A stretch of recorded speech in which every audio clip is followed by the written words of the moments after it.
Here on the screen, I'm showing you guys a snapshot of two offsides in that goal. So we've got offside number one, the top there, and we've got offside number two at the bottom. So Pinnock is offside as that ball comes in.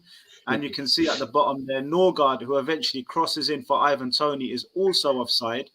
Let's stay with you, Sage, on this one, mate, and then we'll roll around the table on the views and opinions. What's your views? Completely robbed? Do you see anything here to defend Stockley Park, or have they completely got this wrong?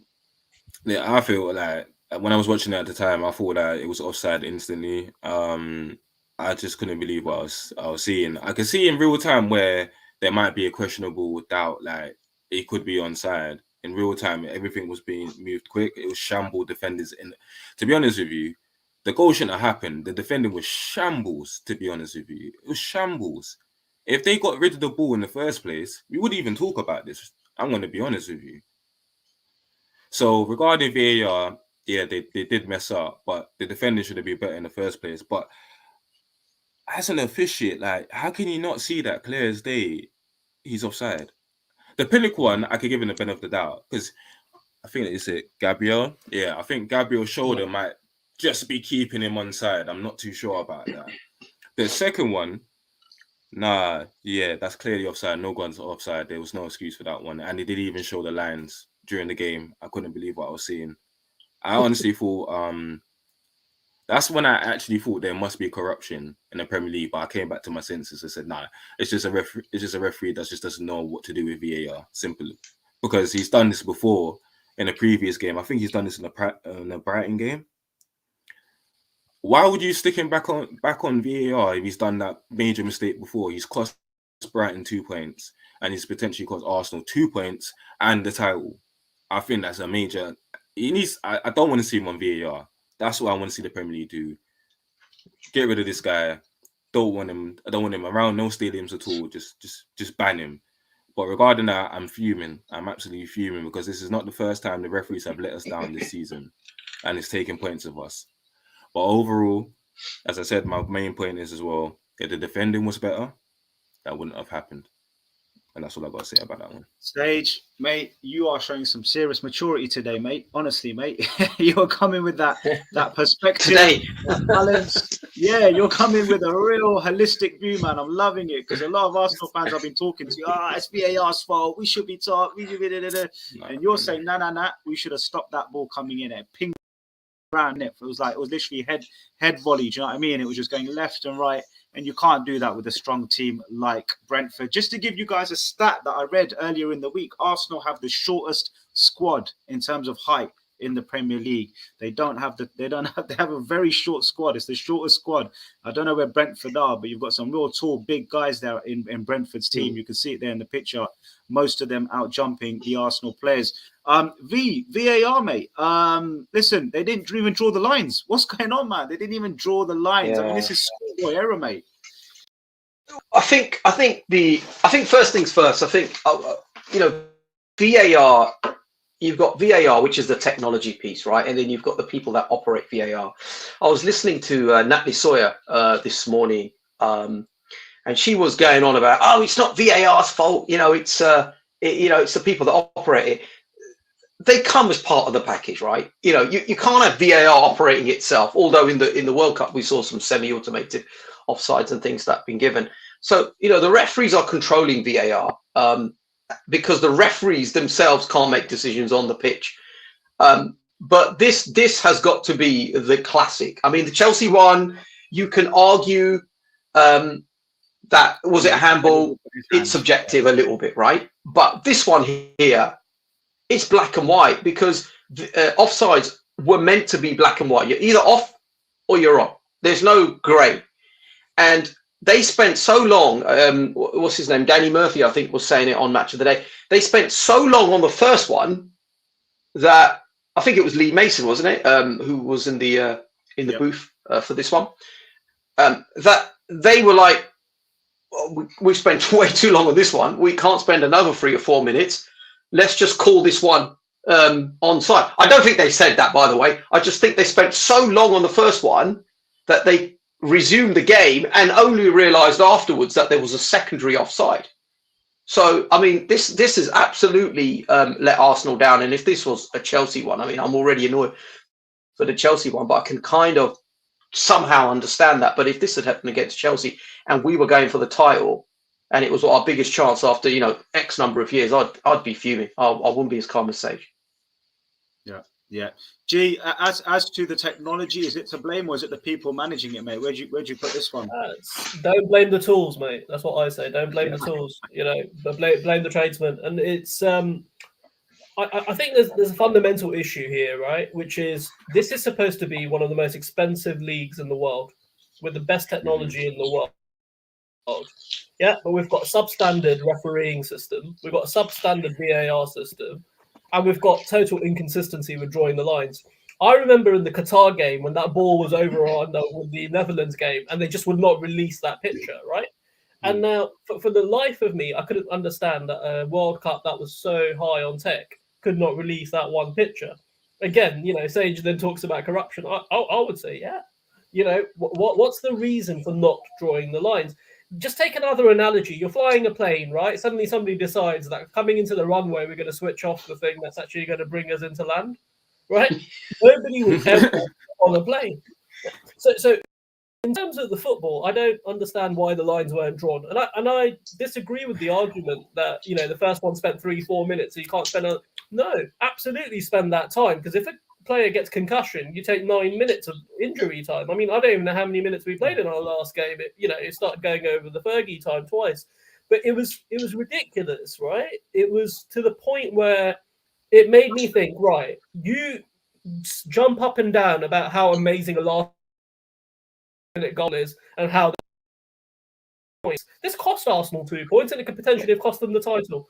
That's the issue here. And I think this is why, if again you go back to the earliest point where, you know, Liverpool lost the title to Man City, and we're talking about FFP and the fact that the money is like this and that, this is probably an even bigger culprit in terms of what it's cost. And to cost it twice in the Brighton game and then the same culprit do it again, I think, you know what, Premier League needs to have a professional refereeing standard, because this is bang out of order. If you can't use VAR, you don't pass a job interview. You don't go and sit in that job.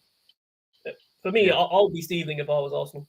So Sultan, do you think that this should be replayed? Do you think there should be some retrospective action to justify what's been done wrong? Or do you think you just have to suck it up and get on with it, mate? I think to a certain extent, it's a complete blunder, right? And G made a point around, you know, you got the most expensive league in the world, or one of, and you got Premier League referees who are being paid 200 grand a year. A lot of players are being paid that much, so that, like, it's a complete imbalance. I think, look, all teams are going to suffer like decisions. When we played at the Emirates earlier this season, from a Liverpool perspective, that one of Arsenal goals, Saka was offside, but they didn't have the view for it, right? The penalty was not a penalty. So you get these decisions throughout the season that all teams will suffer with. And this is terrible. The West Ham game, terrible. I think, you know, Howard Webb has called an emergency meeting of the referees on Tuesday in Stockley Park. You know, what are they going to do with it? I mean, you know, we bring in players to the Premier League from overseas, right? Maybe start bringing in foreign referees to up the standards, because the standards is so poor, right? You see this standard of refereeing in the World Cup in the general sense, and it was really high. It's pretty high, but in the Premier League, it's so bad. And forgetting to draw the lines, like, what can you even say to that? I mean, was the guy asleep? Honestly, and you also have not just one person in the booth, right? You have 2 or 3 people in the VAR booth. What were they all doing? Like, it's madness, isn't it? Do you think we need a sacking, mate? At this level, at this highest level of football, there's a head need to roll to show that, you know what, the tolerance level is so high. One thing they should be open up to, in rugby, I think it's in rugby, you can hear the lines of communication when they're making the decisions. In football, they should they should trial that just so the fans and the teams can understand when they go through the decision making process what that process is, because we're all in the dark, right? We don't know what's going on, whether they're actually, are they spending 5 minutes on one decision and 30 seconds on the other one, which is probably could be more important. We don't know. Maybe they need to open that up a bit more transparent. But yeah, I mean, so some of the referees, I wouldn't be surprised. A couple of this one and the one in the West Ham game, if they are demoted but they're only just demoted for a game, for a weekend, and then they're back again. Yeah. So it makes no difference. So I think salaries, maybe attracting ex players. If the salaries are increased to a levels that's somewhere up there with even the bang average player, you're going to attract like ex players that can up the standards. Technology is what it is, right? Is there to help, but if people are not using it properly, and if they're not doing the basics, then we've got problems, right? Yeah, I think this one's more. I think my 16-year-old niece could have got this one right. It was one of them basic ones where you draw the line and the line does the work for you. The bit you have to get right is where you draw the line. So we saw in another match, I can't remember who it was. I think it was a Palace game where the Brighton player, the line was actually drawn in the wrong place. So they couldn't have had a worse weekend. They've had a line not drawn, and then they've had a line drawn on the wrong player. And they got both of them wrong, as you can see there on the screenshot. Brighton denied a goal as well. So this is just a really bad weekend for VAR, and hopefully, I don't know what's going to happen. They can't give Arsenal the points. They can't give Brighton the points, but they have to do something about it. They need to maybe have 2 or 3 people in the room just double checking each other's work. Like, have you checked it? Have you done this? Have you done that? Have a list. Have a list on the wall, a big list telling you the protocol, like you said, the process. 1, 2, 3, draw the line, check it's on the right player, check it again. Have someone overlooking it. Where was Howard Webb this weekend? Was he chilling? Was he watching? What was he doing? So hopefully they can throw some resource at this thing. And the other question I want to ask you guys is, there's a lot of camera angles debate as well, because I've seen angles with other teams where it's like, that's onside. That's fine. He looks fine. And then there's another angle from like literally half a yard behind and he looks offside. So I wonder if the tech's even in place to make VAR 100% accurate. Do they need to go to every Premier League stadium and put in more interactive cameras where they've got 20 pictures and there's a chip in the ball or something lines up and someone's able to say that is the 100% horizontal angle in terms of where the ball left the player's foot and in line with the player that's supposed to be onside or offside? Because at the moment, 100%, you get angles that are not right as well. Like Leicester Harvey Barnes scored a goal against us, which his toenail must have been off. But honestly, that shouldn't have been given offside. There was no way that should have been given offside. I mean, that's a shame to the game. That was a perfectly good goal, and Harvey Barnes got offside because of his toe. Another question on VAR, guys. What do you make of like the hands and the elbows being involved? Do you think it should just be feet? Because you score with your feet or your legs or your hip. Should it just be hip downwards? Does it matter where your arm is? Is that really debatable, do you think, guys? Well, I think with see, the thing is, it's supposed to be from the sleeve down, right? That is effectively handball, although you probably get out there as well. So if you've got your hand out, right, and that bit is offside, they don't call it offside because you can't score with that part of your body, but you can with the rest of it. So if you leant forward, that's offside because that's gaining an advantage. That's what it's meant to be. So I think it does work, but I don't know. I think I'm yet to meet someone who can run without, having their arms out. It's just impossible. Like, if you're running full pelt, you're not going to be able to keep your arms by your side. The same thing goes for jumping in the penalty box, right? You just cannot jump with your arms by your side. I think its intentional piece as well matters. I agree with you, Josh. I think the line drawing is nonsensical, right? Because it's so subjective. And again, that makes VAR, a 50-50 thing or a 60-40 thing, and it shouldn't be. I think Qatar got something massively right by putting the chip inside the ball and having the tracking technology, which was like millimeters in it, right? So I think those things have worked.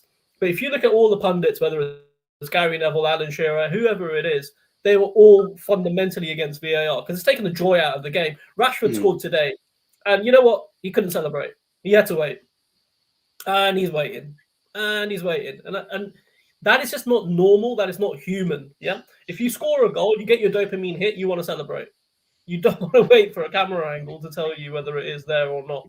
But I agree with DJ. I think it's literally, if your shoulder can knock the ball in, which we've seen before with Abramovich, Zlatan, when he was at United, those things still count. So they're not handball, but it's almost fundamentally difficult to be able to police this, and therefore it should be binary. You're either onside or you're offside, and I think Vijay said that before as well. So yeah, you're either on or you're off.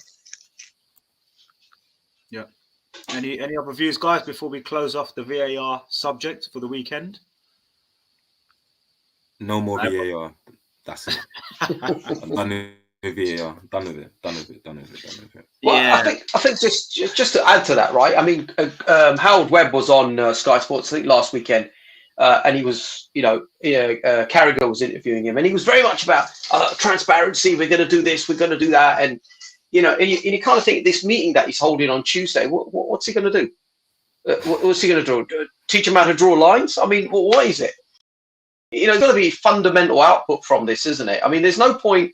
He's talking about transparency. Transparency isn't coming out on Monday and saying, "Yeah, we screwed up with the Arsenal one. Sorry, Arsenal. We'll try better next time." Well, that's crap, isn't it? So. Yeah, I think they've got to show him the red card. Mind the pun, but I think they've got to take him off duty. I think they've got to say, sorry, next 3 games, you're not earning any money. I don't whether they get paid or not, match day income. I don't know how it works for them officials. They get paid more in the match, but financially he should be fined. For something should be done personally to this Mason guy, whatever his name is. Because otherwise you're not making an example of it. And I think the public, the players, the managers, everyone's screwing at this, watching this. This could have been my team, your team, anyone's team. And we don't want this happening again. So something has to be done. But if they just put it under the carpet and said, we have a meeting, we've reviewed it, and we're looking into it, and we hope to rectify it. That's just words, man. You've got to make an example, because if that's a player doing a mistake or a manager, they get sent off. They get put into the stands. They don't, they don't get to see their team play on the weekend, and players get banned from games, and even fans get banned when they're out of line. So let's hope we see something happen